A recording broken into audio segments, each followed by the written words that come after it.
Good morning, everybody. If you can hear me, would you let me know in the chat box, please?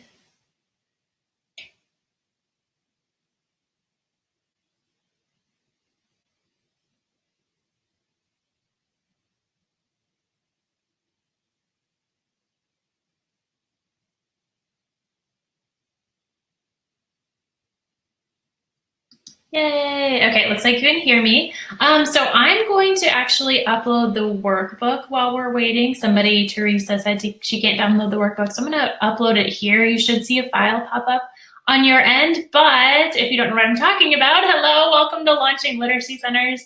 We have a couple minutes before we get going, and before the workshop, I had sent out a workbook that you don't need to have finished or anything like that, but you'll probably want to use in the future. So I'm going to go ahead and find that file and upload it. And while I'm doing that, I would love it if you would share where in the world you are and also what grade you teach, and if you're doing anything fun this summer. If it is summer for you, I know we have teachers all over. If it is your summer, let us know if you're doing anything fun. Hey, Kendra, Andrea, Layla, good morning. Okay, so I need to, where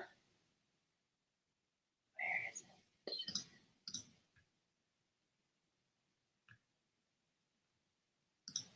it? Okay, so for anybody who missed it, I am just uploading the workbook that I emailed out. If you didn't happen to get it, no worries. You don't have to have it printed or anything like that.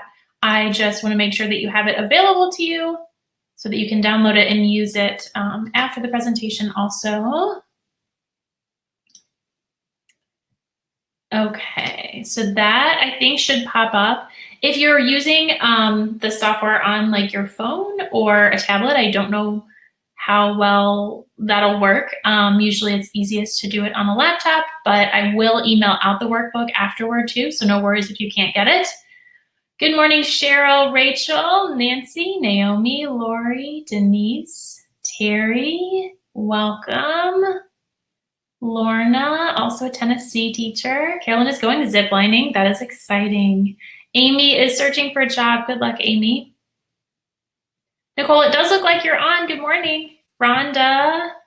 Terry says, new kindergarten teacher this September. So much to do and plan. Help. Yeah, it's a lot, but it'll get better. Shannon, welcome. Moving to third grade from kinder. Awesome. Welcome, Kiara, Amy, Sherry, Carolina, welcome. Karen in Illinois. Is it Sean in Arizona? I'm not sure how to say that.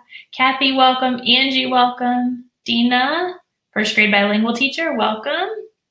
Jerry, you don't need to use the workbook during the webinar. Everything that I'm going to show you is pretty much just like, okay, like these are questions to ask yourself, and then in the workbook, you'll see later on the same questions. You will not be missing anything. If you don't have the workbook, it's not a big deal, and I will email it out later. You don't have to have it printed or anything like that.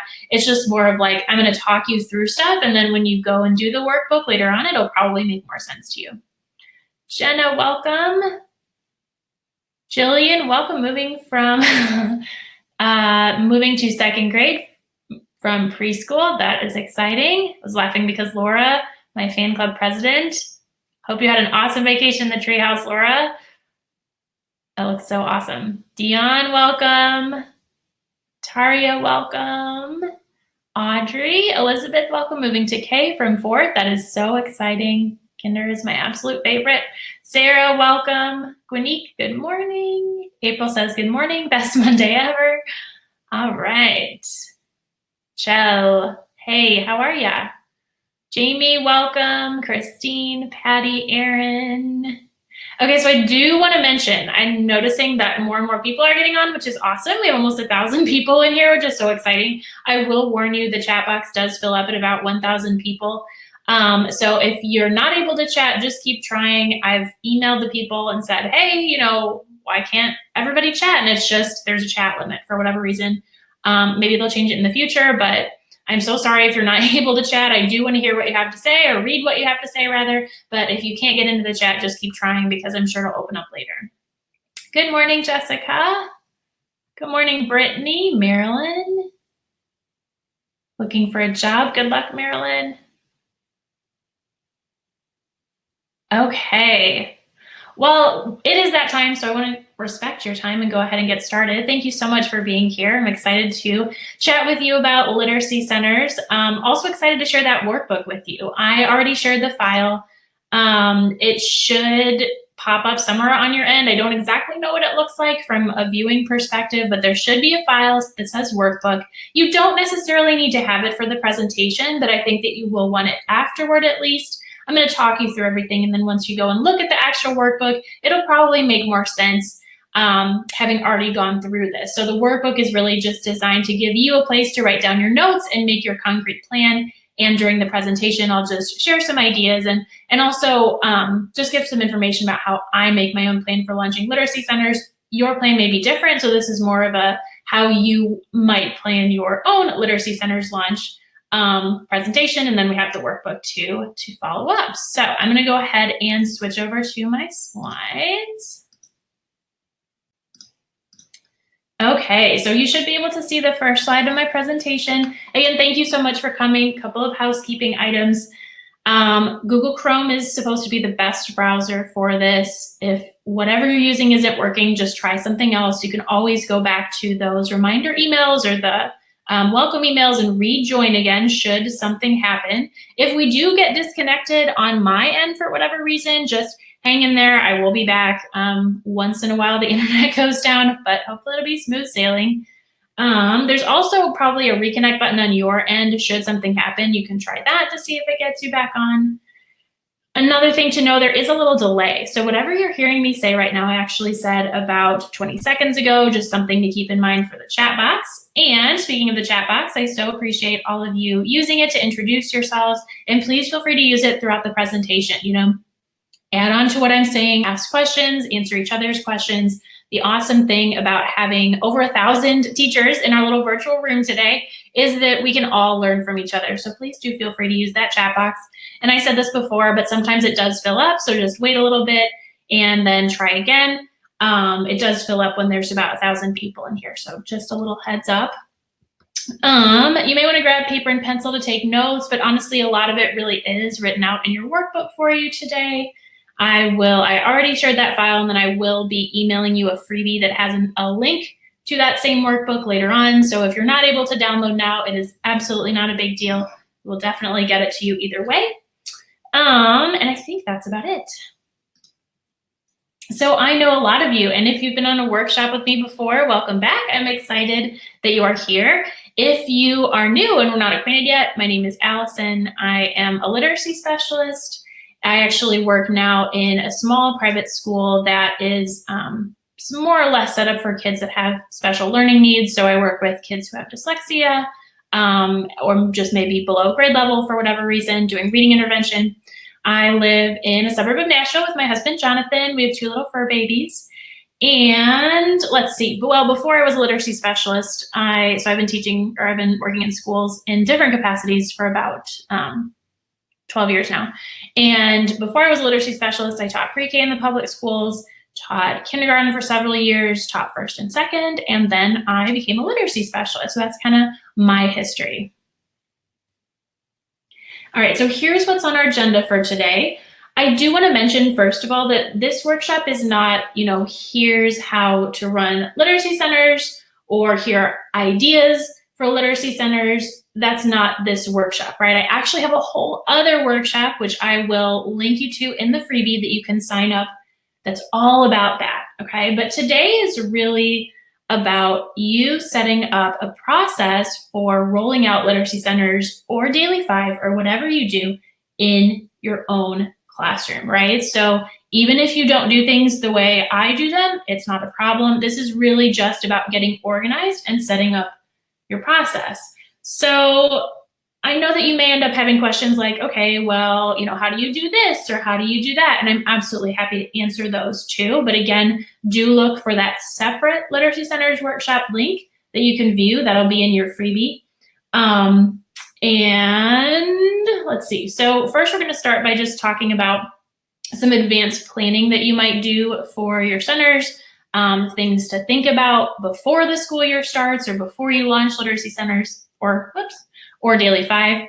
And then we're going to start talking about how to plan your rollout process. So the rollout process is on the first day of school, I don't do centers, right? We don't get started until 6 weeks later, for example, 5 weeks, depending on what grade you teach. That rollout process is really just what's happening in those 5 or 6 weeks up until the time that you start centers, right? It's not like you start on day 0 or day 1 of school doing nothing, and then all of a sudden your centers are fully launched in week 6. Like, stuff has to happen in between then. So that's what we're going to talk about here, talking about really getting organized and making your own plan for rolling out centers or Daily 5.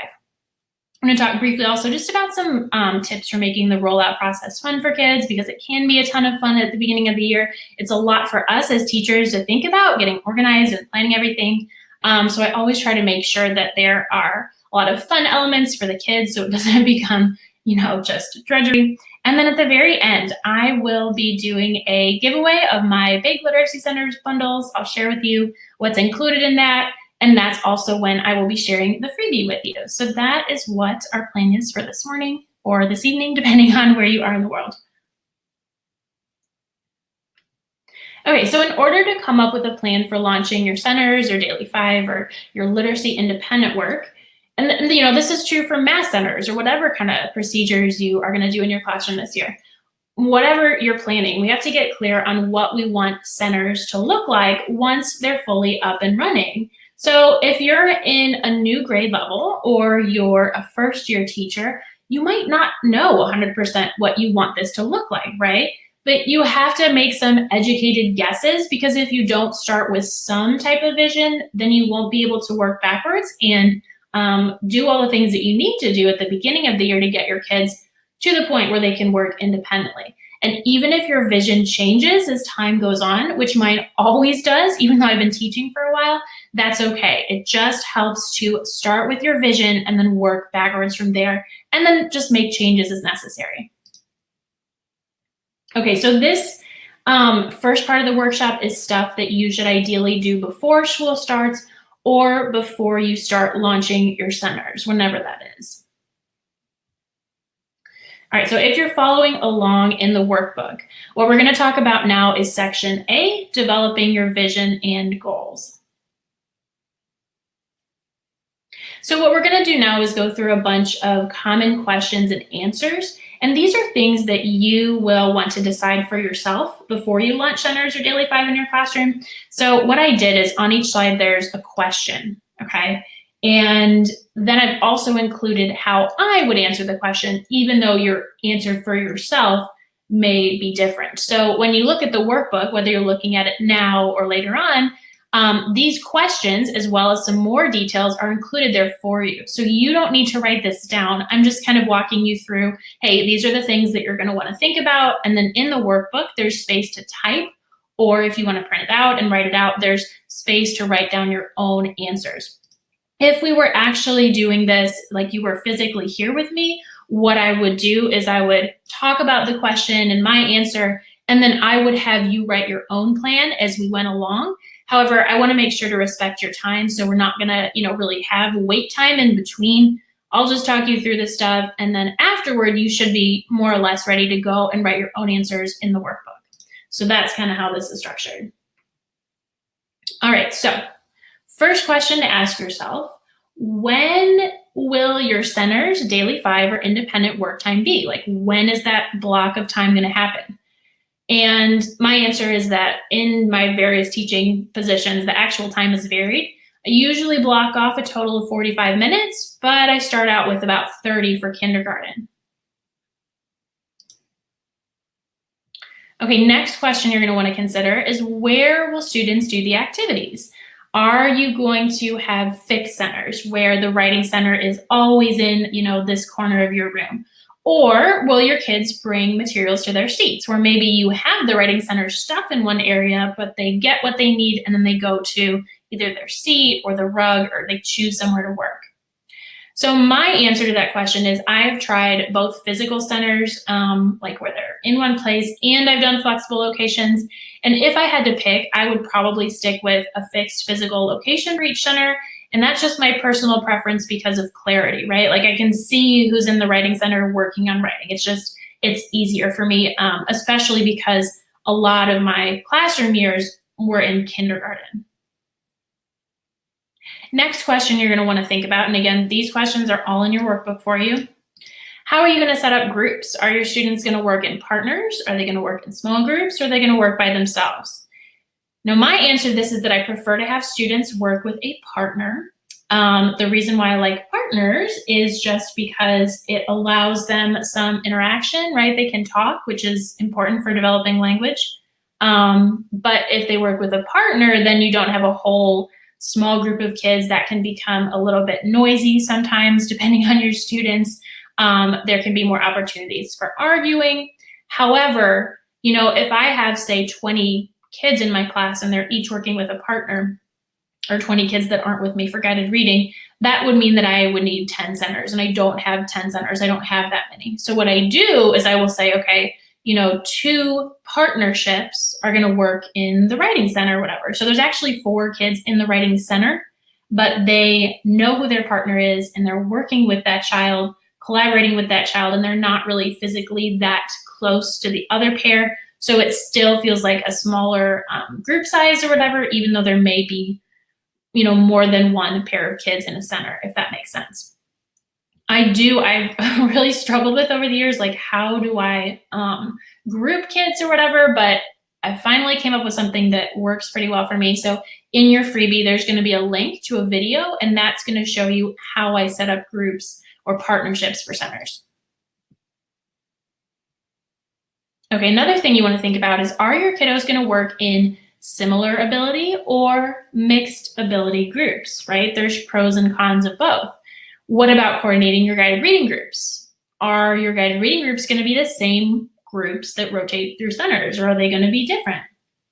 So my answer to this is that I prefer to use mixed ability groups. So I'll call students names for guided reading or whatever kind of small group I'm doing, and I'll pull kids from various centers. So that means that if I have a red guided reading group, the kids in the red guided reading group may be in different centers, and I'll say, okay, I need the red group, and then kids will come from different centers to my guided reading group. So the centers groups are not the same as their guided reading groups. And the reason why I do this is because, just in my personal experience, if you have like a lower group, that lower group, they end up always together. They're not necessarily productive or successful as they could be. So that's why I like to mix them up with the other kids, or really mix kids of all levels up with each other. And then again, I mentioned this before, but there's a video link in your freebie, and that's going to show you how I do that, how I kind of arrange it, because it takes some thinking at the beginning, but then once you've got it going, I found that it works really well.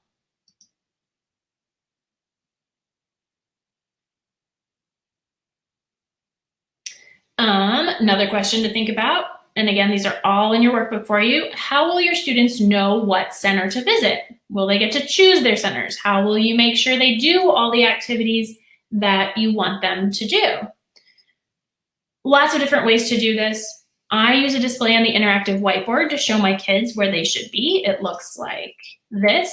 There's a little icon. So we have Read to Cell for independent reading, Write About Reading, Word Work, Listening Center, writing, and then partner reading. So this is just one day, right? If I have 3 rotations, the giraffes know that first they independent read. And then when I do the cleanup signal, they go to writing about reading. And then they go to word work for the 3rd rotation. So this is just an example of what that board looks like. The way I do it, I like it this way because this way I ensure that they visit all the centers regularly. I'm not worried about like, well, did they get to this? Did they do this? So choice is important too, right? Super important to me, super important to my kids, and keeping them engaged. So even though they're not choosing what they're doing, like the giraffes don't choose, they're all going to the independent reading center, there are different activity choices within that center that they choose from. So maybe if they're going to word work, they could practice their words one way, or they could practice their words by playing a game. So they have choices within that center, even though I'm telling them where to go. And this just works best for me. You know, I know that teachers have a lot of success with letting the kids choose what they're going to work on when. For me, I'm maybe a control freak, but I just like to know where the kids are. It helps me schedule groups. So that's where I do it. They don't choose the activity, but they choose what they're doing within the center. All right, I'm going to pause here because I know that I've missed some questions. So let me try to see what I can answer. And thanks to everybody who's been answering for each other or answering each other's questions. So Leslie says, in 45 minutes, how many guided reading groups do you meet with daily? So for 45 minutes, that would be 3. So let's say that there are 15-minute rotations, right? It ends up being either a little bit less or a little bit more time overall, because there has to be some cleanup time in between. But let's say it's 45 minutes, or I really have like 55 minutes, including cleanup times. So that means that I would see 3 guided reading groups in this example. Okay, Laura says, do you find that the partner stops working when you call the other partner to reading group? Laura, I think usually the way I set it up is that, and you can see this in the video, typically that one child will have someone else to work with at the center. Now, some centers like independent reading, they don't really need a partner. But the way I set it up, unless, and absences do screw it up, but the way I set it up, they usually have somebody else to work with when their partner gets pulled. Okay, so Meg has a good question. How do you handle when kids miss a center? So the way, and Meg, I think it'll help also if you haven't yet to watch my other Literacy Centers webinar, because it goes more in detail about this. But the way I do my centers, it's not like, okay, when you're at the Responding to Reading Center, you have to get this one thing done. They have choices, right? So if they don't get this one thing done, that's okay, because as you can see in this model, they're going through 3 centers a day. So 2 days later, they're going to come back to that center. So Meg, what I watch for is I say, okay, if I'm pulling kids or certain kids and they're missing, respond to reading, then I want to make sure that later in their week, they're not missing that center. So kids will miss centers, yes, but it's not like I have specific worksheets. Usually, occasionally I will have something where I'm like, you have to do this in the center. But because they have choice and because they're going to visit that center, about 2 days later, if they miss one, it's really not a big deal. So I don't, they put unfinished work in a folder that they carry with them to all their centers. And I just expect that they're going to work on it the next time that they get to that center. Shannon, I think that answers your question too, kind of, but let me know if not. Daniel says, how often does their center partner change, or do they keep the same partner always? Daniel, so the center partners can change when I change guided reading groups. So again, I would encourage you to watch that video. I show it, but I don't think we really have time today. But when you watch that video, which again is linked to in the freebie, you will kind of see that the center partners depend on what their guided reading groups are to an extent. So when the guided reading groups change, that's when I tend to change the partners. Okay, no, I've missed some questions, but I do want to keep going because I know that some people only have about an hour today, so I want to respect that. And then I will come back and answer more questions for sure. Next question you're going to want to ask yourself is, how will students change activities or rotate between centers? And my preference is that I set a timer for cleanup. The timer is both to keep or to let the kids know that time is up, but also to keep me on schedule, because I can go over with my guided reading groups if I'm not careful. So like we sit down in guided reading, the kids are in a center, I set it for 15 minutes or whatever. Okay, and then it goes off. And when the timer goes off, my group, we're kind of wrapping up, but the other kids that are not in my group that are working in centers, they know they need to clean up. And their job is to put everything back. Their job is to sit back in their seat or in the center. It might be on the floor. And what I have them do, I'll turn on the camera to show you this. What I have them do is put a finger on their lips. I didn't make this up. I got this, I think, from another teacher a long time ago, 10 years ago maybe. Put a finger on my lips, or they put a finger on their lips to show that they're quiet, and then they point to where they're going next.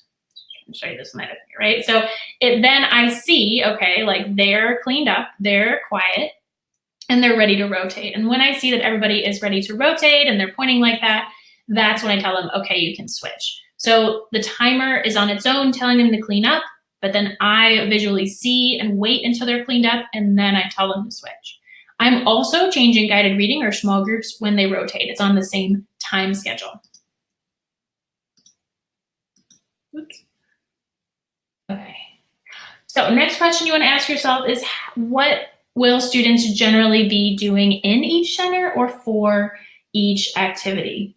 You may have read to self, you may have partner reading. Whatever they're doing, you kind of need to plan out like, okay, like what skills, what strategies, what just general areas are they going to be working on? And then what centers are you going to have to address those things that you want them to practice? So this is my list of the centers that I have.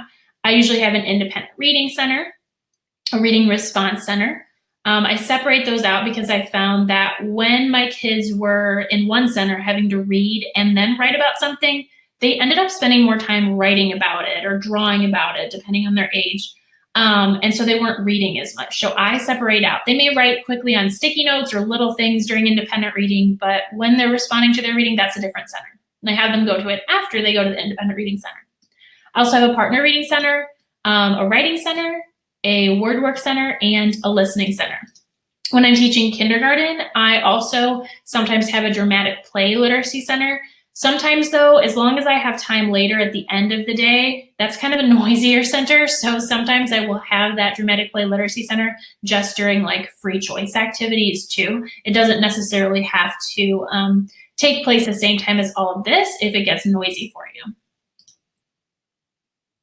Next question you want to consider is, how will you hold students accountable for their work during centers? So I mentioned this a little bit earlier before, but my students have independent work folders for the physical products that they create. So if they're drawing about a book or they're doing something with their words, they put that work in their independent work folder. And then what I do is once a week, I will review their folder. I don't take like formal grades on it or anything, but I'm monitoring it to make sure that they are getting their work done. I might put a sticker on something occasionally or write them a little note if they can read it. And then I will paperclip or just hand back the papers that they can take home. So it's just kind of an ongoing basis. They're keeping stuff in their folders. Typically I'm not looking, I kind of notice like if a child, maybe they're not producing a lot of stuff. Not all of my center activities will have a product. Sometimes they're just making words or whatever.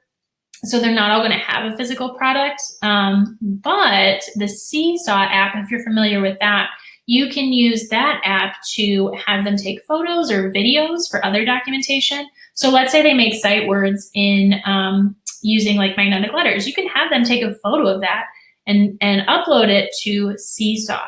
I have a whole blog post about that. If you just search for Learning at the Primary Pond Seesaw in Google, that should pop up. And I talk a little bit more about the Seesaw app in that other Literacy Centers workshop. Another thing I do is just I teach them to hold their partners accountable, right? So pay attention to what your partner's doing. If they're not doing their work, ask them, like, do you need help? Just having that partner that they work with, it provides a little bit of accountability also. So there's different levels of accountability, right? Like there's the work folders for physical products. There's the Seesaw app if you have it. And then there's also just the accountability of working with a partner. Another thing to think about is, what are your expectations for behavior and noise level?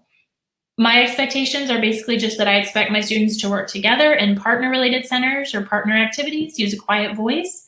And then there's certain activities or centers that are independent, like the listening center, the independent reading center. And in those cases, I expect them to only talk to each other if there's a problem. There's a technology problem, they have an issue with their book or whatever, it rips, something like that. And then last but not least, what should students do if they don't know what to do in a center? This is so common, right? We explain things till we're blue in the face, but then they forget. That's normal. So what I do to get around this is I post visual directions, and this has really helped. I teach kids to ask a partner or another group member. And then I also like to designate a group leader for each group. So, I know that I was talking about having kids work in partners, but they also may have a little group. Like there's 2 pairs of students, which will be 4 kids total, and maybe there's a group leader for that little group of 4. If you're wondering about visual directions, this is just kind of how I set them up. This particular example is from one of my Literacy Center bundles, but you can create your own too. So this just has, I set it up in a grid, so it's easier for them to read. And then it has just like the direction. This is the little activity. This is the center, so it's partner reading. That little symbol always means to them it's partner reading. This is the name of the activity, so I can know, and this is just a little, that goes with the bundle. And then here's a little picture that goes with the activity. It's a punctuation mark scavenger hunt. So I've got that little magnifying glass with the exclamation point, and it just has what they're supposed to do. It has a little picture. I have taught them the activity before. It's not like they have to read this on their own and figure it out. I will have taught them the activity before. This just more serves to jog their memory. All right, let me see if I can pick up some more questions. I know that was a lot. And again, really encourage you to watch that other Literacy Centers workshop, because today is all about thinking about what you want to do for your own plan. And then in a second, we're going to start talking about rolling out that plan. But for more specifics, more details, I'll try to answer a few questions here and at the end also, but definitely check out that other workshop.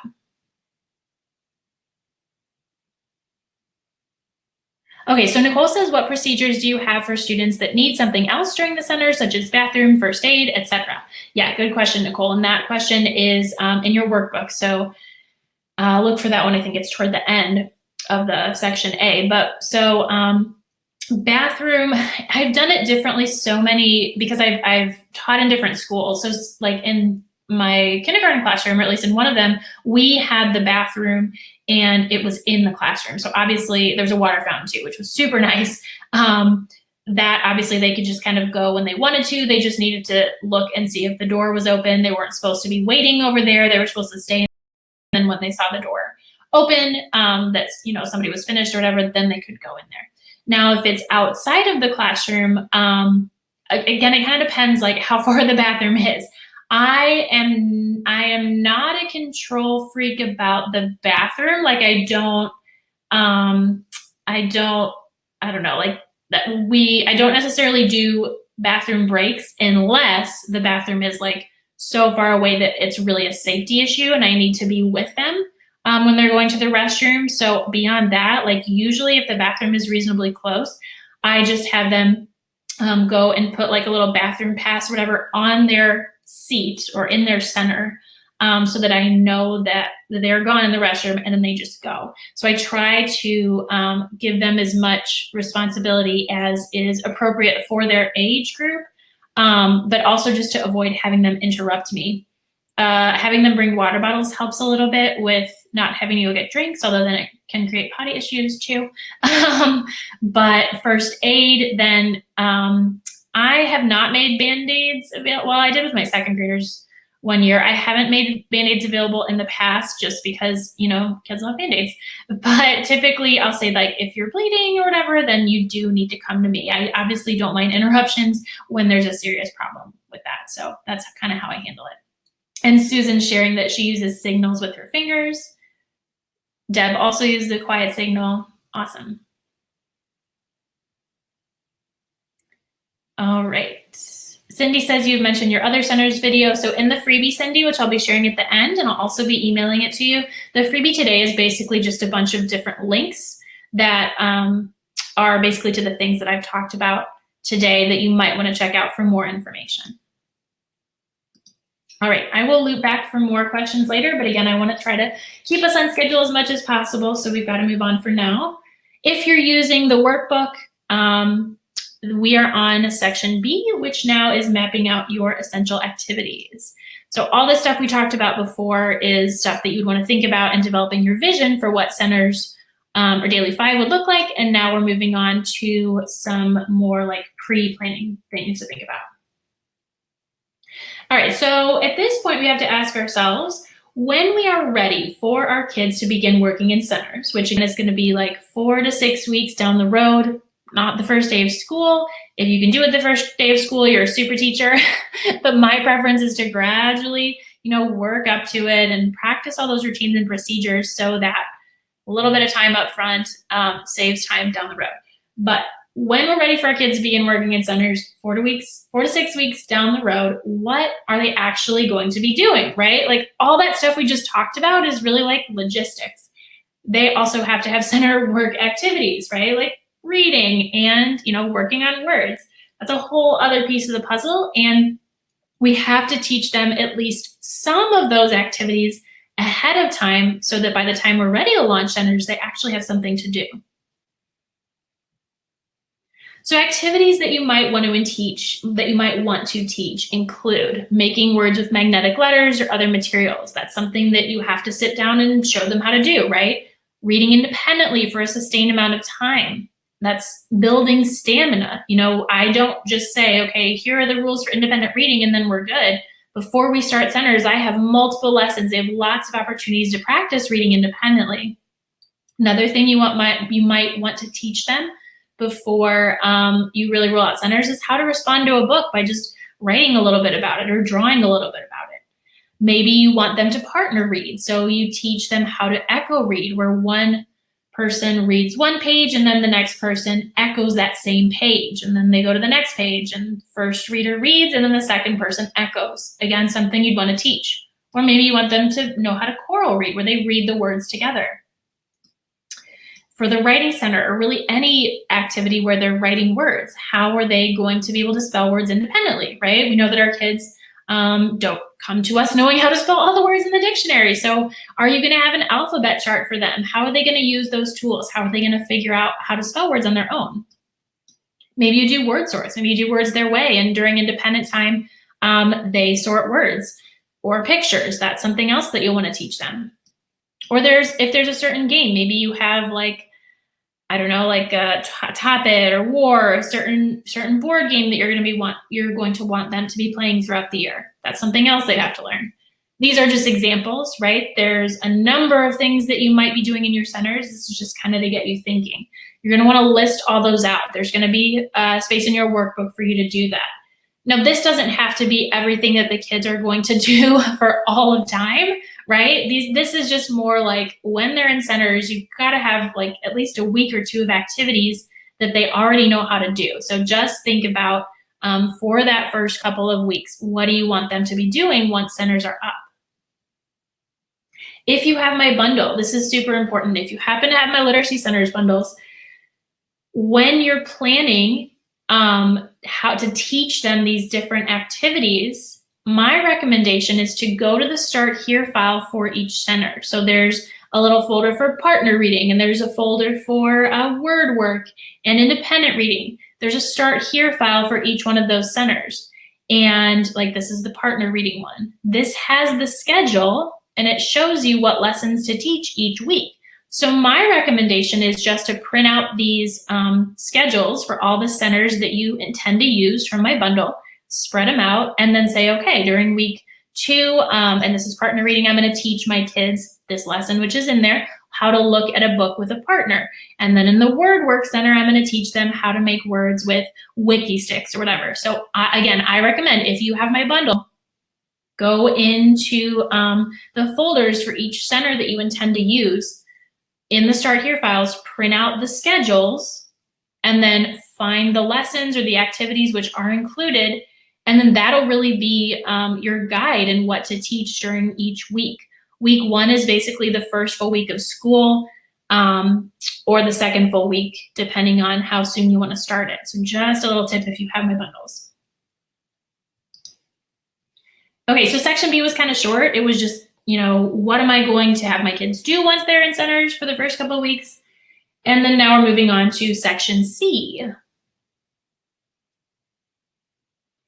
So in a second, we're going to go ahead and get into the, this whole 4-stage, I think it's 4-stage launch plan that I use as I get centers up and going.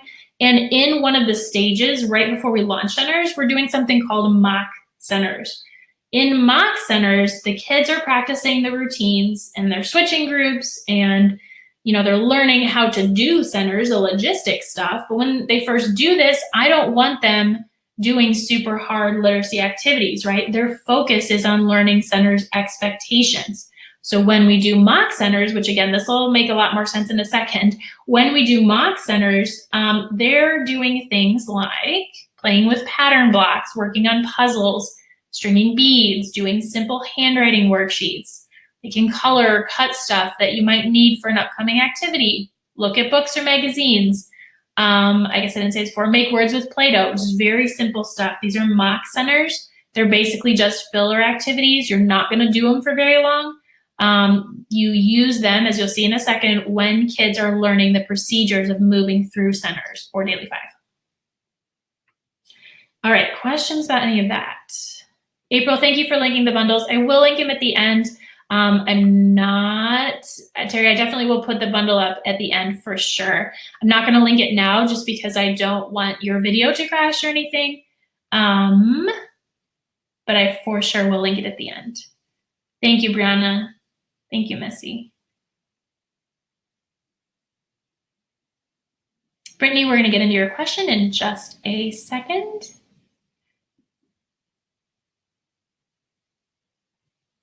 Lisa says, I have students get upset that they cannot finish a center when called to small group. What do you do to avoid this? So Lisa, usually I'm not pulling mid-center, I'm pulling where instead of going to the writing center, they just come to me. So that transition helps a little bit. What I do, if it's just a couple of kids, I will make sure that I show them the schedule for like, okay, like this is when you're gonna get to visit the center again, so that they know like, okay, on Wednesday I'm gonna get to go and it's gonna be the same choices and they're gonna get to do whatever they need to do. You can just post the guided reading schedule in the room and that helps a little bit.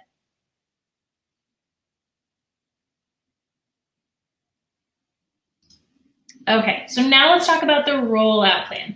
Now we're moving into what we can actually do with our kids on a week-to-week basis from the start of the school year, or whenever you want to do this, to get centers up and running.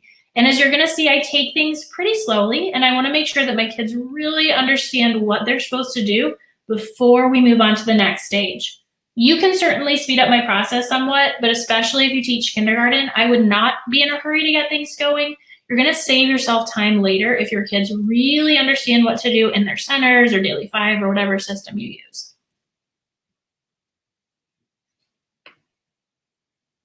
And if you're using the workbook in section D, this is what we're working through right now. So up until now, we've thought about, okay, what are our centers gonna look like?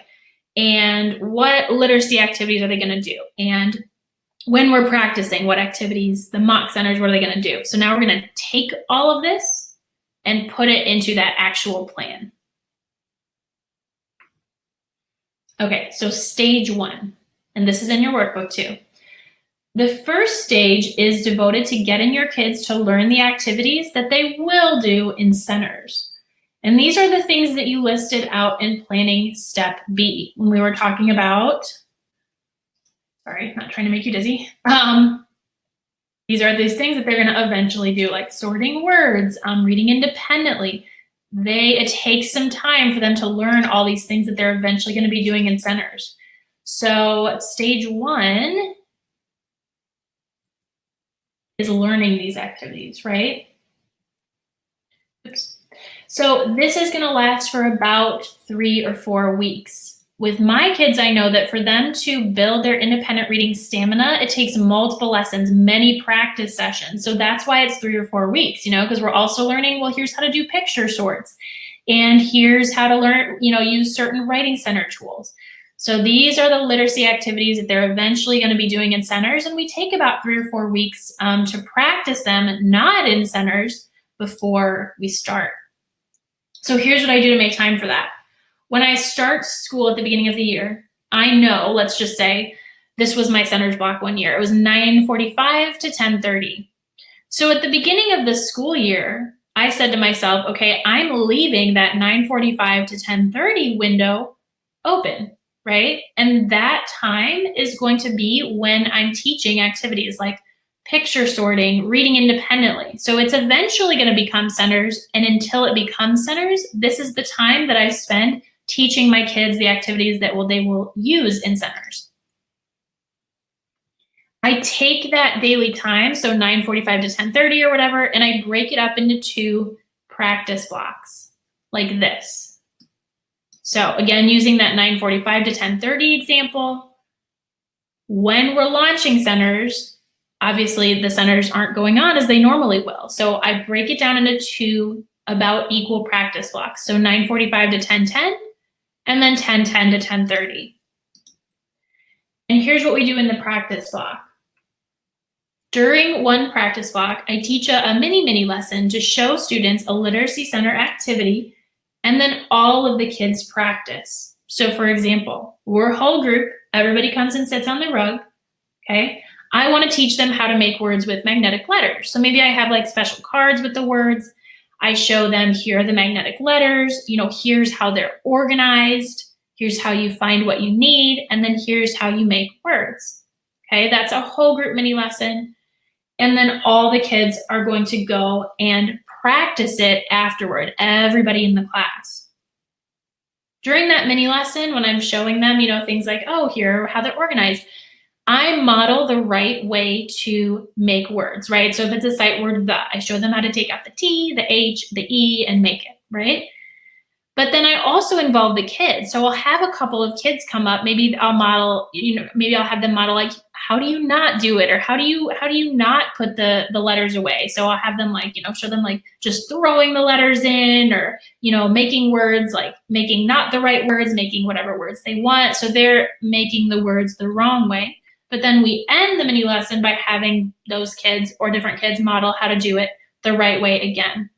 I believe this process comes from Responsive Classroom, which is a good book for the beginning of the year. But again, it's just, I'm showing the right way. Kids are showing, here's how not to do it, like a silly way. But then they're also showing the class, here's how we do it the right way again, just a couple kids.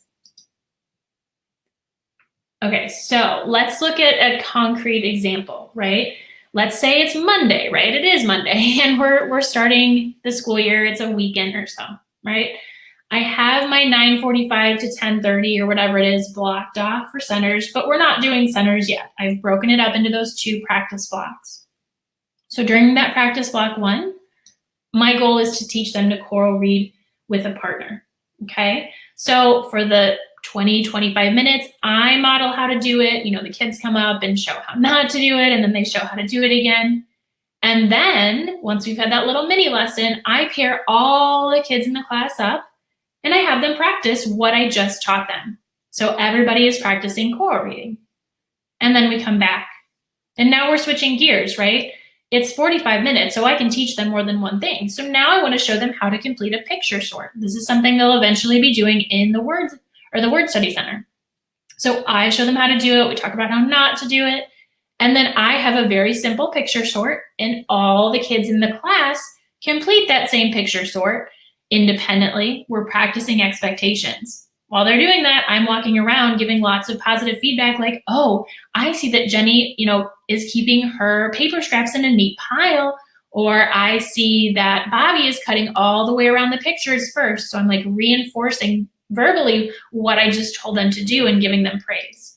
So then that's the whole 45 minutes-ish, right? On this Monday, they've learned how to choral read and how to picture sort. So when we start centers, they're going to know how to do that. So every single day looks like this, right? It's not going to be the same activities every day. The next day we might need to do it again, right? We might need to practice choral reading again, or I might teach them another way to read with a partner. It just depends. But we're going on every day. They're learning new things. And then eventually they'll be able to put those activities into use when we start centers. So again, I recommend doing this for about 3 to 4 weeks, or until your students can read independently and do all other starting literacy center activities that you listed in that planning step B. So obviously this takes a little time to develop. Questions? Okay, Donna, thank you for saying that because I wanted to address that. Donna says, do you have whole class supplies for magnetic letters, etc., during training process practice? Yes, so that's the only tricky thing, Donna, and I totally meant to say this, so thank you so much for asking. Some materials, like I don't necessarily have magnetic letters for each table group. I just don't have enough. So if we're in one of these practice blocks and like we're doing the magnetic letters or whatever, instead of having the whole group practice, I may just pull like half the class at a time, and the other kids are doing something really simple. Like in kindergarten, we might be, if we've been cutting for a while, they might cut up construction paper into shapes or whatever. They're doing something really simple in the event that I have to just pull like half the class at a time or a quarter of the class and have them practice in small groups. As much as possible, Donna, I do like to have everybody do it, so I will borrow from other teachers if I need to, just temporarily, because it's a lot easier when you can just say, okay, here's how you do it, and then now everybody go do it. So if possible, I will have everybody do it, but if not, we may do small groups like I mentioned. Okay, there was another question I missed, and I want to grab it. Okay, so somebody was asking when to start this. So I mentioned for 3 to 4 weeks. In most districts I've worked in, we have like a 3-day week at the beginning of school. So like Wednesday, Thursday, Friday. And then the next week, that's usually when I start this, okay? If you have a first full week for your first week of school, bless you, because that's super tiring. But if you do, then what I would recommend is either waiting till the next week or starting like Wednesday, Thursday, or Friday on this rotation. I don't start this like the first day of school right out of the gates. Now with second grade, first grade, maybe you can start like the second day of school. I don't wait long, but I also don't rush it. Like we need to just get into our basic routines first for the first couple of days. But I do start this very early on in the school year. Okay, so that's the first 3 to 4 weeks of school, for example, ish. And now, let's say that's done and they know a bunch of literacy center activities, great. But they still need to learn how to do centers, right? How do they choose what centers to go to? How do they rotate? How do they clean up? Where does this stuff go?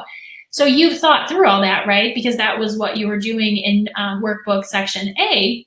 But now in this stage, the kids need to learn that, right? So at this point, we spend about a week, depending on your kids, learning how to do centers in general, but they're just doing mock centers. They're doing play-based activities as they learn procedures. Oops, sorry. Okay, so kind of said this already, but your focus for this week-long period-ish is just to teach them how to do centers, logistics, noise level. What do they, like we talked about earlier, what do they do if they need to use the bathroom? This is your goal. So all the things that you thought about in planning stage A. So here's what I do. Here's what this looks like on a daily basis. We do an opening mini lesson where I'm like, okay, we're starting centers, and here, this is where the writing center is, and this is where the partner reading center is. So I show them where the centers are, even though they're not like truly open yet, right? Put them into their groups, maybe into the future groups, into their future centers groups if I know what they're gonna be. And then they go to, those tables or those work areas, and they're doing mock centers, right? They're just doing something simple like Play-Doh or whatever. So after they get to play or just work for a couple of minutes, then I ask them to stop, and I tell them to clean up. I tell them, okay, you're gonna hear a timer, and that means that you're gonna have to clean up your stuff, put it away. And then we practice like that thing that I showed you with finger on your lips and pointing to where you go next. We practice that. And then we rotate. So they're going through centers at this point. So it's pretty much like it will be eventually, but I'm giving a lot of guidance, reminding them of procedures, routines, and they're just basically playing. So they're not having to worry about like, oh, I've got to get this work done. They're really just focusing on learning procedures. You're likely going to need to do these mock centers for a few days, maybe a week if you teach kinder. And these are some things that you're going to want to cover as you're doing mock centers. So where is the stuff, right? How do the kids know where to go? There's going to be like a display, or you have a pocket chart or whatever. How do they know where to go? How do they know how to clean up, right? Do you have photos? How do they know where stuff goes? What's noise level supposed to be like? How are they behaving in their centers? What signals should they listen for? Are they listening for the timer? Are they listening for something else? How to rotate. Are they running to the next center, right? Are they shoving their friends out of the way to get there? No, that's stuff we have to address. And then bathroom or drink breaks. Talked about this earlier, just like, gotta go to the potty. What do I do? I'm hurt. What do I do? All of this stuff, this is what I addressed during that 1 week-ish period. So I keep saying ish, right? Make sure to stay in this stage until you feel like the kids do know how to do centers, right? Like I don't expect 100% perfection, and I anticipate that a couple of kids are still gonna have some issues, but I want more or less the entire class. I want to feel comfortable. I'm waiting to see that, yes, I'm going to be able to pull a small group and they're kind of going to know what to do, right? So I spend my time here. I'm still not pulling small groups. I'm giving them tons of praise, positive reinforcement. And I don't always know, like when I start this stage 2, I don't always know, like, okay, we're doing this Monday through Friday. I go into it thinking, okay, I think we need about a week. And then I just watch my kids and I adjust accordingly. I just want to see that most of them are able to do centers. I think I'm going to skip questions just because we're kind of running out of time and I want to make sure to finish up so we can get to the giveaway and freebie. So once you're done with stages 1 and 2, the hard work is basically done, right? The kids know activities they're going to do in centers. They know how to do centers. So now it's just a matter of opening your centers one by one. The slides they were emailed to you. They're going to be emailed to you again. So definitely look at this in more detail when you get them. But what I did here is I created an example schedule of how you might open centers. So here we have the days of the week. And then let's say you have 5 centers. I usually actually have 6. But for the sake of clarity, I did 5. And you can adjust this if you have more centers. Really, if you have more centers, all you have to do is either open 2 centers in a day, or you have to just extend this so it's more than 1 week. But just for sake of simplicity, let's say we've got 5 centers. And remember, we've gone through stage 1, we've gone through stage 2, and now we're ready to open centers. So on Monday, center number 1, partner reading center, whatever, it's open. So you just kind of show the kids, hey, this center is open. Like, this is so exciting. Remember, you know how to do this. You know these activities that you're going to be doing, and this is what you're going to be doing. So on Monday, they go to actual centers, but the other centers are still play-based. So they might be Play-Doh or just, looking at magazines, something simple. It can be work. It can be like a simple handwriting worksheet, but just keep it simple, whatever you do. Okay, so then on Tuesday, the center stays open, and then, oh, we're opening the WordWork Center, so exciting. This is where it is. You already know how to do this stuff. Now the WordWork Center is open. And again, the rest of the centers stay play-based. So as you can see, we just open 1 center each day. As time goes on, you may be able to open 2 centers a day, especially if you have more than 5 centers. But then on Friday or whenever you've gone through all of your centers, then they're all open. And that's basically all this stage is. So I said this already, but teach and open 1 center each day. The kids have already learned at least 1 activity for the center, so they should know what to do. And then continue using the play-based activities until all of the centers are open. Now, during this stage, I'm still not pulling guided reading or small groups. I'm like so ready for it, but it's still not time yet. I'm still standing back. What I'm doing is, yes, I may be doing a little bit of reinforcement or redirecting, but I'm really trying, and I'll tell the kids this, my goal is for you not to need me, right? Because I'm going to be pulling guided reading groups very, very soon. So I tell them, I want to see if you can do this all by yourself. So I'm going to stand back at the back of the classroom and I'm going to watch you in your centers, right?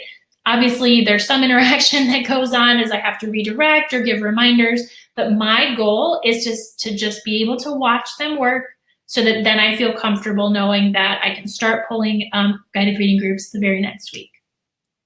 And that's what stage 4 is, right?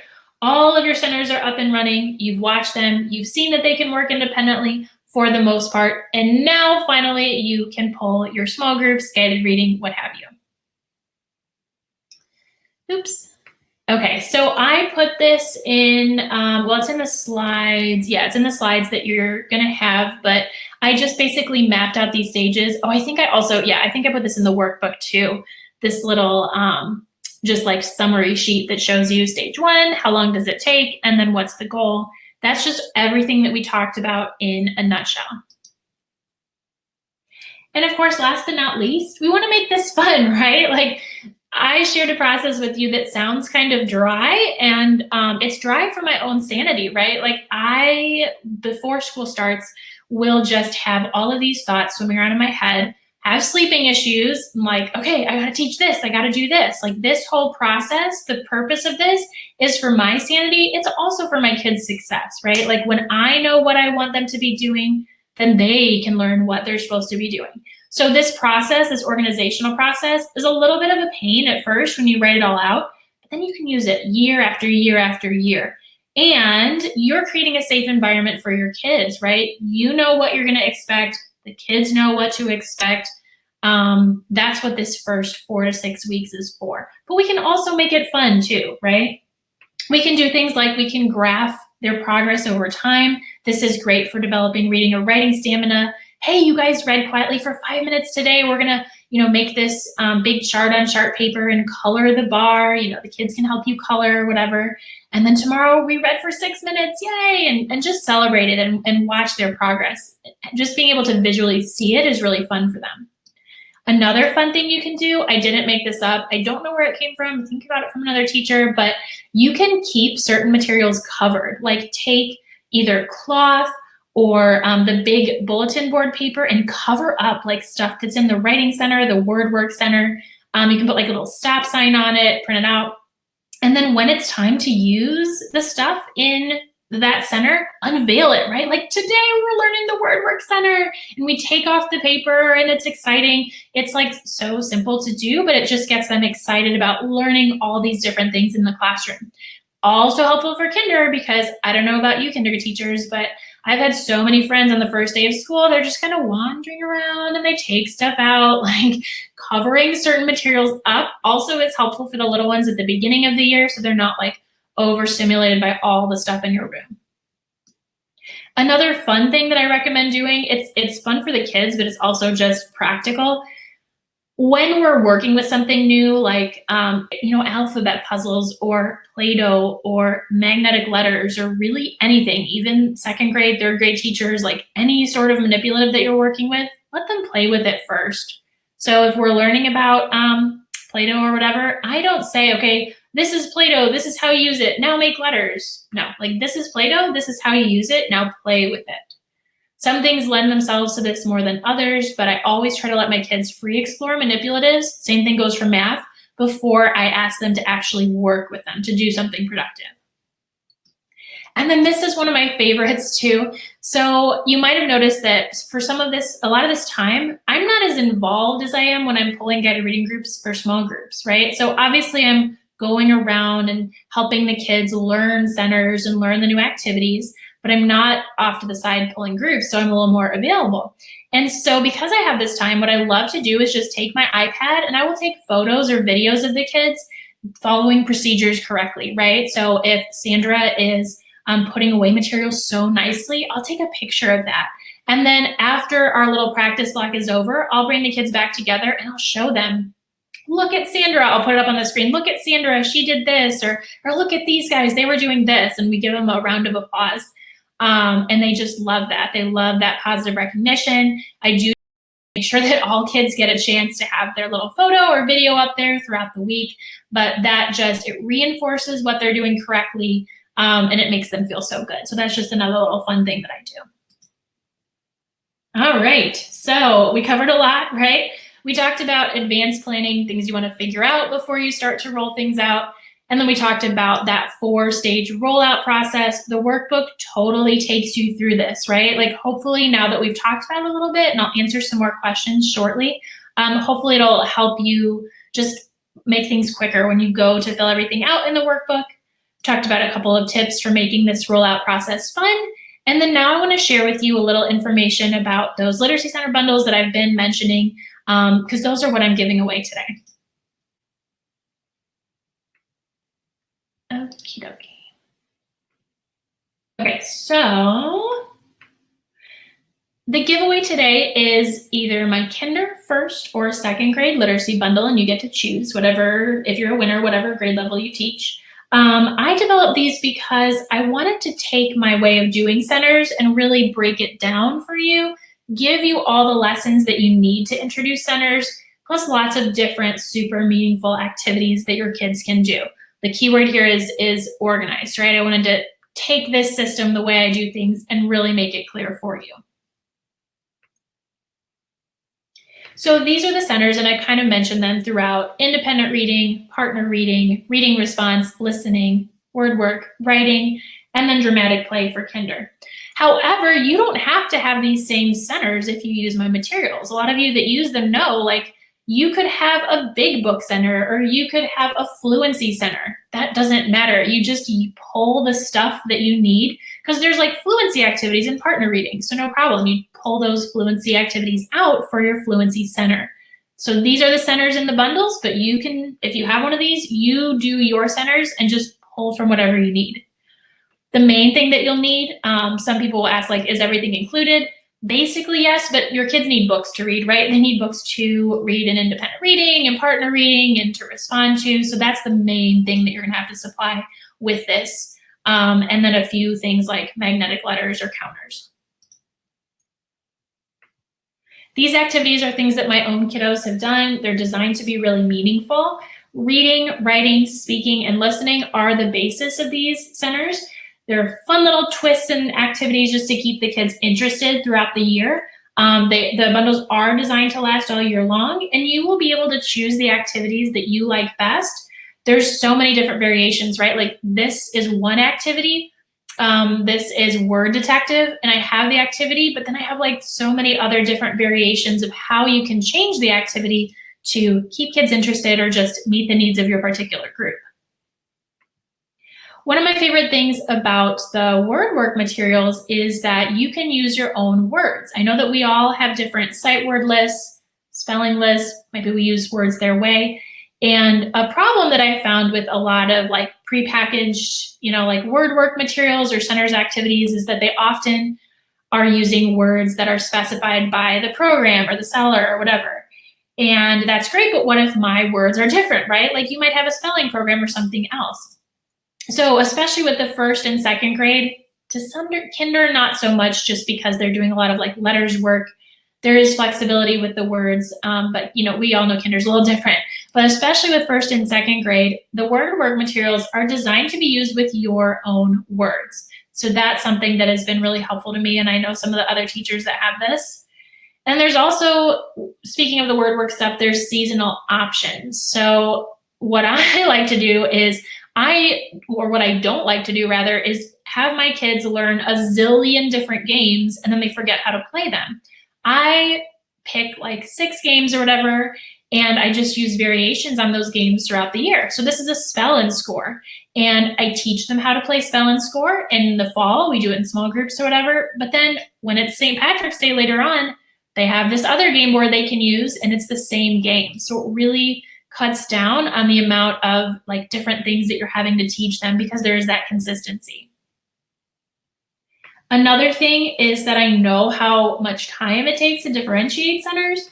If you want to differentiate your centers, these materials have options built in. So for every like activity, I have a little section with differentiation options, and then I'll have different printables that you can use to actually make that differentiation happen. So let's say that you're doing word centers where they're making words and writing them down. This is just like basic CVC word families. And then some of your kids can do that. You teach everybody how to do this game, and some of your kids do that. But then some of your kids are doing things with like beginning trigraphs and more complicated vowel spelling patterns. So there are things that you can use to differentiate and meet your different kids' needs. I know that it's also hard to get kids to remember what they're supposed to do in each center. That is like my biggest headache. So every single activity comes with kid-friendly directions. I showed you these earlier where they have, the activity and then the pictures for every single activity in there and all the variations. The kid-friendly directions are included. For the writing center, I do this thing called an example binder where I have photos of the writing products, little activities, like this is a postcard. And then I also have like a little checklist, basically your ideas for them on the other side. And so if you want to make a writing center binder like this too, all of that stuff is in there, just got to print it out. And so I know you might have centers that you use, and I also know that you can go on Pinterest and find a billion more centers, right? But in designing this resource, I wanted it to be so much more than that. It's really an organized system that's designed to create the structure and consistency that your kids need and that you need. And I really want to help you stop that endless search for literacy center activities and have all your materials in one place. So that was my goal in creating these. So let's do the giveaway. Here's how this works. I am right now pulling up the list of people that are here live because you have to be here live to win. And so what I'm going to do is I'm going to call names and email addresses. And if and only if you hear your name, I'm just going to ask that you say I'm here in the chat box. If you don't hear your name, I just ask that you don't type anything into the chat box for a second here because I want to leave it open for those that are here for the winners so that it doesn't get filled up. Okay, so if and only if you hear your name, let me know you're here. And then you'll also just need to email me and let me know if you want the Kinder first or second grade bundle. Should you happen to have this already, don't worry. I have a lot of stuff in my TBT store and you can let me know that you want something else. So for my friends who already have the bundles, just keep that in mind. All right, first winner is Candy, CHRISS at ChristianAcademy.org. Let me know if you're here. Next winner is Catherine Wallace, 88. Catherine, let me know if you're here. Okay. Next winner is tember.pe at gmail.com. Tember, let me know if you're here. Next one is Angela, amcats3. Angela at Gmail, let me know if you're here. Pull a couple more. Rosemary, R. Santoro 94 at Yahoo. Rosemary, let me know if you're here. Linda, McCann.Linda at Byram Schools. Linda, let me know if you're here. Nancy, NKATEN at Comcast. Nancy, let us know if you're here. Pull a couple more. Amalia, A2 Rodriguez 3 at AOL. Amalia, let us know if you're here. Linda's here. Woohoo. Lori, MANTHEY at Charter. Lori, let me know if you're here. Now I'll pull two more. Debbie D. Williams at opendoorkc.com. Last one is going to be Connie Ma at SBC Global. Connie, let us know if you are here. All right, so congrats to my winners. If you were a winner, make sure that you email me and let me know which bundle that you would like. If you are not a winner, but you do want to get one of these Literacy Center bundles, let me see. Okay, so this actually says the thing says it's 20% off through Friday. Let me fix this. Okay, so these already have a discount on them just for the fact that you're purchasing the bundle, but through Friday, I put them on sale for 20% more. So I'm putting up the link here. I will also email that to you. So if it doesn't work for whatever reason, the sale, it's already set up. You don't need a code. It's on TPT, Teachers Pay Teachers. And then on Friday at midnight Eastern time, that's when it'll automatically turn off. So just be aware that these are only 20% off through this Friday on TBT. So make sure to grab them before then. And then now I want to put up the freebie and answer any other questions that you might have. Again, if the freebie does not work for you, if the link just doesn't work, don't worry about it. I will be sending those out. I set up the email ahead of time, so I don't remember when I set it up for, but I think probably in an hour you're going to be getting the freebie. And the freebie just has the different links. It has the link to the workbook again. It has the link to the grouping video that I was talking about. It has a link to the Other Centers workshop. And the Other Centers workshop is for you if you're just kind of wondering more about logistics, like how do I differentiate? And what are those centers that you were talking about? Like, what do I do in all of these different centers? Like, there's more ideas for you in that workshop because this was really focused on planning your rollout. And then this is like, this workshop I would say is like, how do I start? And then this other workshop that I've been telling you about is more like, how do I actually do it? So different focuses. It shouldn't be a ton of repetition. I talked about a few things in both workshops, but definitely check that one out if you still have more questions. All right, so now I want to answer as many questions as I can. If I have not answered your question, please feel free to retype it because they just keep getting pushed down. Lisa, so that workshop that I've been talking about, that's actually a link to a recording. So it'll show you, like this is live, it'll show you different times that you can sign up for, but it's really flexible. So if you look at that link, Lisa, and a time doesn't work for you, then just like check back that same link in a couple days. It just keeps getting refreshed.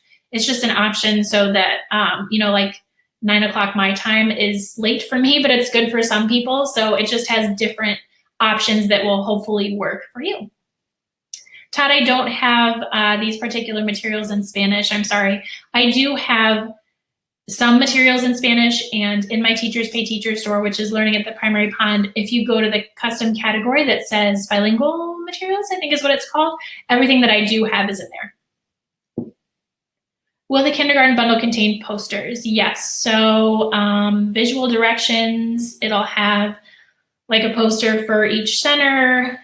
Maybe you can, Tasha Neal, I'm not sure if I'm saying that correctly. Maybe you can tell me a little more about what types of posters you're looking for. Brittany says, when you complete your beginning of the year literacy assessments during the rollout time or during a separate point in the day. Yeah, so that's like a whole other thing. So Brittany, to some degree, I've been lucky with that. So teaching kindergarten, we actually had like a little family thing where the families would come in like individually before the school year started. So while parents were filling out paperwork, that's when I did the beginning of the year assessment. So that was good. Also, when I was teaching some of the other grades, I would have a sub because I was teaching dual language. I'd have to assess them in English and Spanish. So that's why we dual teachers got a sub. And then as a literacy specialist, I'm the one like pulling out and doing the assessments now. So usually when I'm in a position where I have to get them done and I don't have help, I don't have a sub, I think what I've done in the past is done like a separate time where they were just doing something really simple like handwriting or whatever. Usually during this rollout process, I'm pretty hands-on with them because I want to be there to reinforce and nip those bad behaviors in the bud. So normally I do make time. I think like I would do it in the afternoons one year, a couple of years, to do the beginning of the year testing. That's a good question though, because it's a lot to worry about like rolling out all of this and then, have to do the testing on top of that.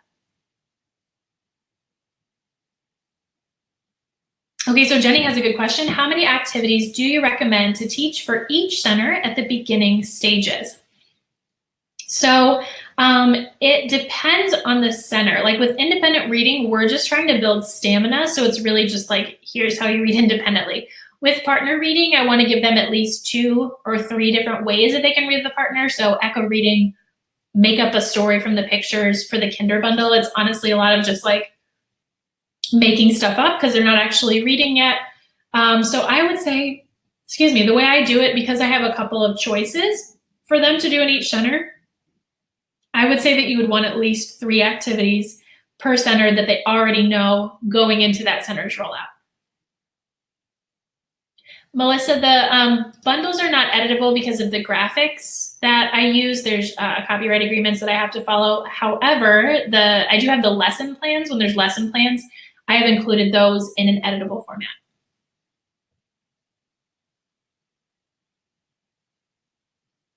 Megan, I kind of talked about this a little bit already, but the beginning of the year assessments, I try to do it in a different time of the day just because I feel like this is so important to get set up at the beginning so that it works well later on. But I know it's hard, especially depending on how many assessments you have to use. And so what you might want to do, Megan, is if it's a problem for you, what I would do is condense the amount of time that you do this rollout in. I say 4 to 6 weeks. Maybe you do it in 4, so that you have a little bit of time to do those beginning of the year assessments as well. Okay, some people are asking for the link for the bundles. I'll put that up right now. And then again, I am emailing everything to you. Now, if you don't get any of this via email by tomorrow night, I would say, feel free to just respond to one of those reminder emails and say, hey, I didn't get this. And I'll make sure that you do get what you need, but it should be coming to your email fairly soon. Jennifer says, do you do them 5 days a week? When do you do comprehension mini lessons? Jennifer, do you mean the rollout lessons or do you mean centers? Let me know what you were thinking about that. Todd, yes. So the video, this workshop, as long as it recorded correctly, fingers crossed, never know for sure, but as long as it recorded correctly, I will be sending that out. I want to say tomorrow, I think is when that gets sent out. Stacy, thank you for coming. I'm glad it was helpful. Amy, is your kinder bundle too hard for pre-K? Amy, it honestly depends on your pre-K program. When I taught pre-K, it was like a lot of play-based stuff. And there for sure is play-based stuff in kinder, but in kinder, they are also eventually learning like CVC words and things like that. So honestly, it just kind of depends on what your pre-K program is like, and if you feel like it's more of like a kindergarten transition program, or if you feel like it's super, then I think it would be an okay fit. But if it's super play-based, I don't know. The Kinder Bundle does have the Dramatic Play Literacy Center option, and you can get that individually, Amy, if that would be something that would be helpful, or if you wanted to get like the Writing Center too, like you might just want to get a couple parts of the bundle as a whole. That's an option also. Okay, so Jenny says, I already purchased the Grade 1 Literacy Centers bundle. I'm thinking of also purchasing the Grade 2. So, Jenny, that's a good question. The biggest difference between the bundles is between kinder and second. Between first and second, there are definitely differences, but there are also certain things that are the same, right? Like in first, you're going to be making words with magnetic letters, and in second, you may be also. So there definitely are some similarities. And because the first grade bundle has so many differentiation options, Jenny, I think before I would get the second grade bundle, I would just look at the differentiation options and see if you feel like that could work for your purpose too, to challenge your kids, because they are at different levels. The one thing, Jenny, that you might want to get to cover both bases is the word work from the first and second. I would say that those are the components that have the most differences between them. Okay, Colleen says, I purchased the guided reading bundles yesterday. So guided reading is found as in Penella, yes. And reading strategies, visuals, yes, are in that bundle, correct. Leader says, do you do a separate time each day for Readers and Writers Workshop? Yeah, so Leader, this is kind of part of the reading workshop, but I also do a separate, and depending on my schedule, it might be a very mini independent reading time where I have a reading lesson and then the kids read independently and everybody's reading independently, because they do read independently during centers, but I've also found that some kids just need that whole group quiet, time to really focus on their reading, and it gives me a chance to do individual reading conferences with kids. Now, your independent reading time doesn't have to be for a very long time. I just think it's important to have it, get in there by itself too. Writers Workshop, yes, we have a separate time for that too, and that's longer.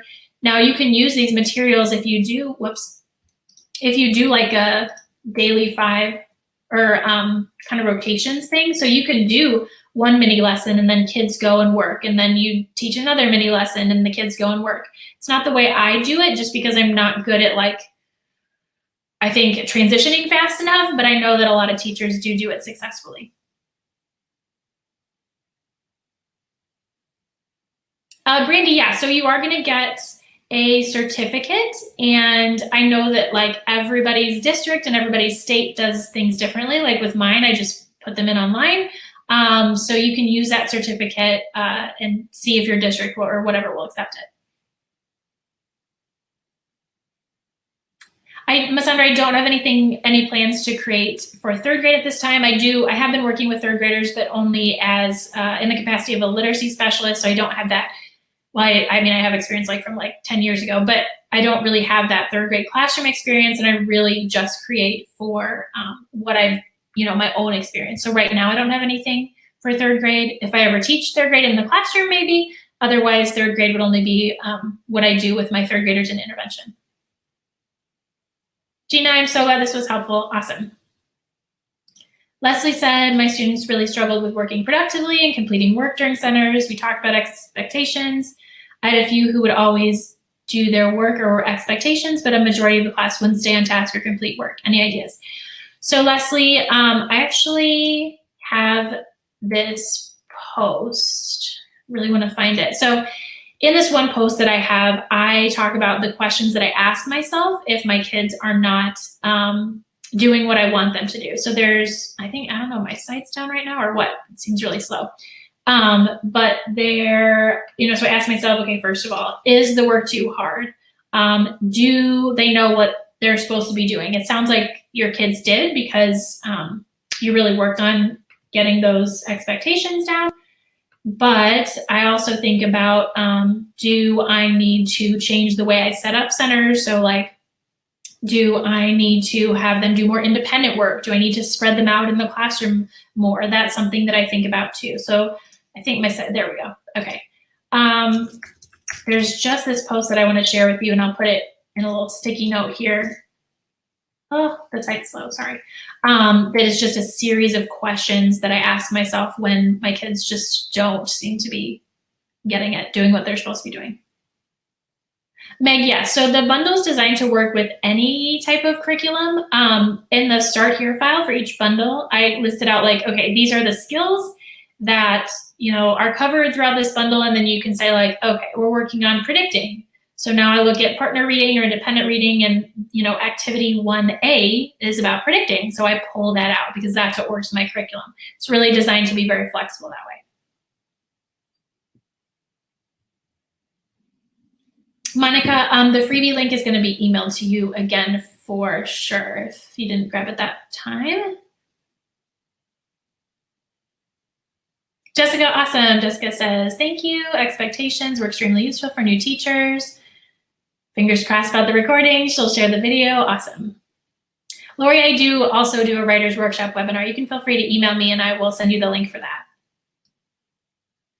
Kaylee says, you have a file in your bundle organized by week for the introduction lessons. I have the bundle and found the list of lessons for each center. Kaylee, I don't. So I think what you're saying is like for the whole, all of the centers, right? I don't have one of those just because I know that different teachers use different parts and don't use different parts. But what I think what is the easiest thing for me is just I'll have them all printed out and then I'll just look across all of them to see like week 4, okay, we're gonna do this and this and this. I just don't think I have it typed up that I can think of. Robin says, will the materials in the Literacy Center bundles be enough for a whole school year? Robin, they should be. It depends on, how long you're having kids do centers and if there's other things that you want to incorporate. There are many, many materials in here though. It's a big bundle. So you should have things that will last you for the whole year and beyond. Meg, no, I don't use AR testing. She says, I struggle with, do they test during Independent Reading Center, but then some kids spend time messing with iPad to test. So Meg, from what I know about AR, they are constantly taking tests about what they read, right? That is kind of a challenge. One thing that I have seen some teachers do with that, and we don't use it again in my school, but at the beginning of the day, they go and instead of morning work, when kids are ready to test, that's when they take the test. I don't know if that's an option for you. Nasa, in the freebie, there is going to be the link to the Literacy Center's webinar. I also have, if you go to my site, learningattheprimarypond.com, and you click on workshops, the other live workshops that I have coming up are also listed there. And I know I was talking about the blog post. My site is just being really slow for some reason, but I'm going to put that up in a second. I do have guided reading workshops. These are not live, but you can still sign up, and I'm going to grab the link for you for that if you're interested in guided reading. So like, what are you doing in those small groups? It's a recording that I show at different times. So here is, I'm putting in the chat, I'm putting in the guided reading workshop link. Oh, by the way, if you have to go, I know that some people have left already, but if you do have to go, I forgot to say thank you for being here, and I hope that this was helpful to you. I am going to continue to answer questions, but I do understand if you have to get out of here. Rachel, I'm so glad it was helpful. Thank you for coming.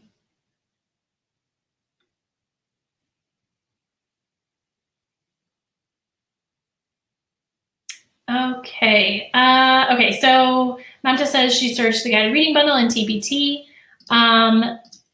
So let me find that for you. So I'm going to put in the sticky. The sticky I put on is what to do with kids that are having trouble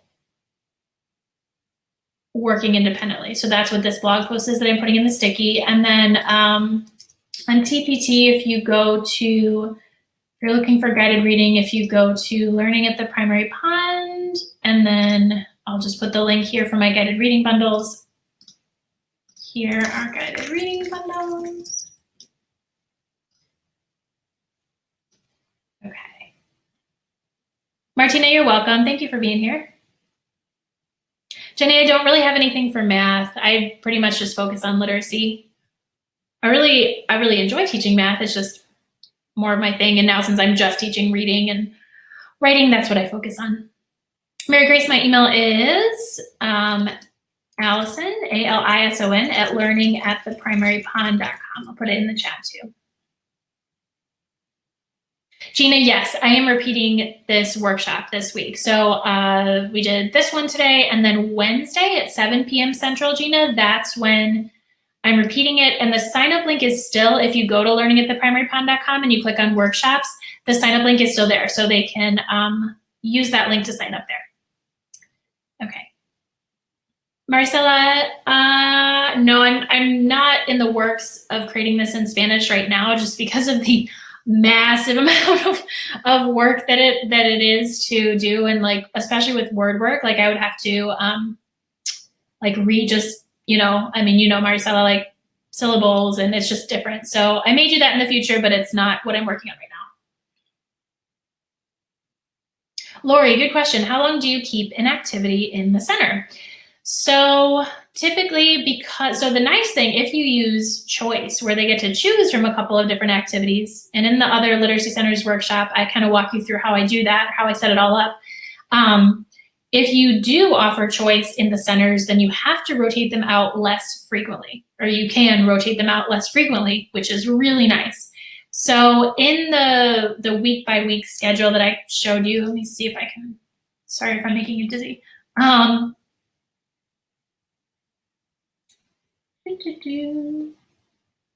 Usually what I do is I'll put in one new center. I don't remember where this was. Okay, scratch that. I'll usually put in each day, I'll put in one new activity for one center. So Lori, let's say that in the Word Work Center this week, there's 2 games that they can choose from, right? In small group, we've been playing another game, game C, right? We've got game A and game B. And in small group, we've been playing game C.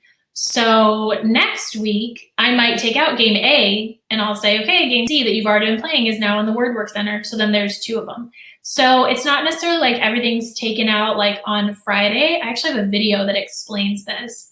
I'm trying to think about how to say this. What I used to do is I used to say on Friday, okay, I'm going to switch everything out of my centers. And then I would like take everything out and it would be all new on Monday. And then on Monday morning, I'd be trying to show the kids like, oh, there's this and there's this. And I'd be talking so long that they'd just be like it was too much information. So I no longer switch everything out on like Mondays or whatever. I do it on a staggered basis, and my site is being really slow, but I'm trying to pull up the blog post that explains that. Hopefully that was not super confusing. Shannon, let me know what grade you teach, and I will link you to a blog post that has my actual literacy centers like sample schedule, so you can kind of see when that all fits in. Oh, Connie has a good point about AR testing. Connie said, I would think that AR testing would fit best during Reading Response Center if it has to fit in a center time. Yeah, that's a good point. Kathy says, do lessons from the bundle get taught as part of shared reading? Kathy, you can incorporate like the independent reading and partner reading into shared reading if you want, but beyond like the setup lessons at the beginning of the school year, really you can, okay, so there are certain things, yes, that you can incorporate into shared reading, but they're not shared reading lessons per se. Kathy, I'm actually working on separate shared reading lessons. First unit's coming out this Friday, actually, for Kinder First and Second. So these are not shared reading lessons, but you absolutely can, and I do. And you'll see in the separate shared reading units how I incorporate parts into shared reading so that you're not, doing a million things. Alice, yes, the prices are already set up. Let me just double check. But yes, they should have not only the discount from not buying the stuff individually, but they should have the additional discount. It looks like they're all set up. Okay. Still looking for that post about switching out centers. Jenny, okay, so the other live webinars, if you go to learningattheprimarypond.com and then click on workshops, those are the other live ones that are coming up. And I don't have any on there for August, September. Well, there's like one for August, September, October, but in September, I am going to be doing shared reading webinars. And in August, probably I'll just be doing a bunch of Facebook Lives instead of webinars, I think, just because a lot of us are so busy with back to school stuff.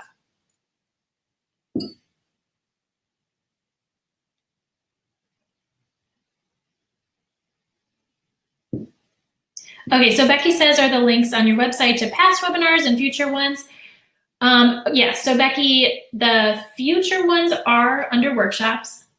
It just like lists some live ones. And then if you wanted access to like all the webinars, there is another link where you can get access to like all the ones from the past. If you look under, I don't even think it's working right now, but I think it's like, it says like, do you want access to all past and future webinars, whatever, and there's a link for that. Elizabeth said, our district has become very interested in goal setting for individual students. Do you have any resources or webinars on that? Yeah, I was in I don't really have any resources or webinars on that, but Elizabeth, I've also worked in a district where that was super important. And what we did was we had little goal folders where they would graph things and like track their tests and stuff. And so that worked well for us. I think there are goal folders somewhere on TPT. I think that the template for that came from TPT, but it wasn't for me. So I would maybe do a search for that. Jocelyn, okay, so weekly rollout for independent reading. Those lessons are in the independent reading part of the bundle. And then Jocelyn, if you end up getting my shared reading units that are coming out starting on Friday, then they're also going to be in there too. Kelly, you're welcome. I'm glad it was helpful. Yes, Robin, I do have an additional workshop for Literacy Center ideas. That's more like, this was more like planning and organization and setting up and like actual doing centers. And in the freebie, which will be emailed out if you didn't grab that, there's like a little link and it just says like, for the other Literacy Centers webinar, it's here, whatever.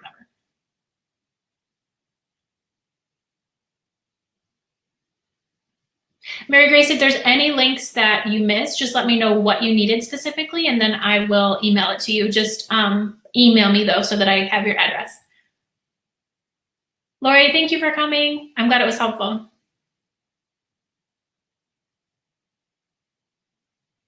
Okay, second grade. I'm just going to put this here so that everybody has the second grade schedules. And then in the second grade schedules post, actually, you know what? I have it saved somewhere else. In the second grade schedules post, it also says if you teach first grade, or if you teach, actually, I'll just put the first grade in one here because I don't think this is working right now.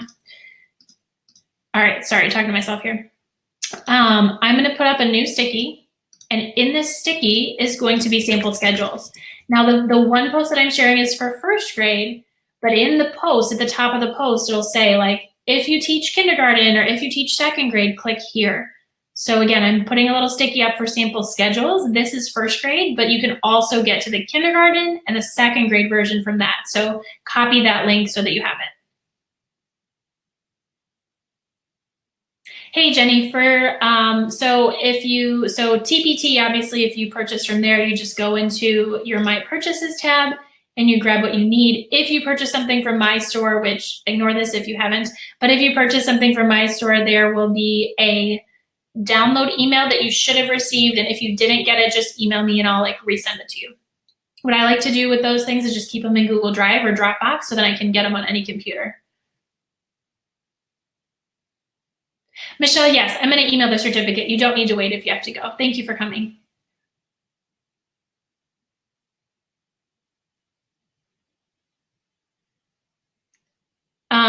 Tasha Neal, yes, wait, just because of the sale.